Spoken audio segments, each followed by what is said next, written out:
కరీంనగర్ జిల్లా హుజరాబాద్ లో టీఆర్ఎస్ నాయకుల వినూత్న నిరసన చేపట్టారు. ఇక ఎన్నికల సమయంలో ఇచ్చిన హామీలను అమలు చేయాలని పోస్ట్ కార్డుల ద్వారా నిరసన వ్యక్తం చేశారు.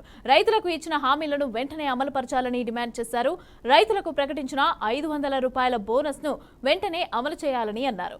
రైతు బంధు పథకం కింద 15,000 రూపాయల ఆర్థిక సహాయాన్ని రైతులకు అందజేయాలని కోరారు.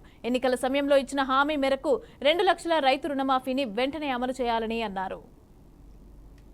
రైతులకు 2 లక్షల రుణమాఫీ చేస్తాను ఎవరికి చేయలేదు, రైతు బంధు 15,000 ఇస్తాను ఎవరికి చేయలేదు, 2,500 మహిళలకి ఇస్తాను, ఇట్లా అన్ని చెప్పుకొని పరగాలు పలికి ఇలా గద్దెనెక్కినటువంటి రేవంత్ రెడ్డి గారు మళ్ళీ ఇటు చూస్తలేడు. ఇప్పుడు కేవలం పార్లమెంట్ ఎలక్షన్లు ఉన్నాయని చెప్పి ఇది కావాలని కొన్ని కపట నాటకాలు చేసి వాగ్దానాలు చేస్తున్నాడు తప్ప అసలు ప్రజల మీద ఏమాత్రము వారికి విశ్వాసం లేదు. ఎందుకు లేదంటే వారు కేవలం అబద్ధాలు ఆడే గద్దెనెక్కిడు కాబట్టి ఈరోజు అందరూ కూడా బాధపడుతున్నారు. మేము ఎందుకు ఈ రేవంత్ రెడ్డి చేశాము, ఎందుకు కాంగ్రెస్కి వేసామని. రైతులకు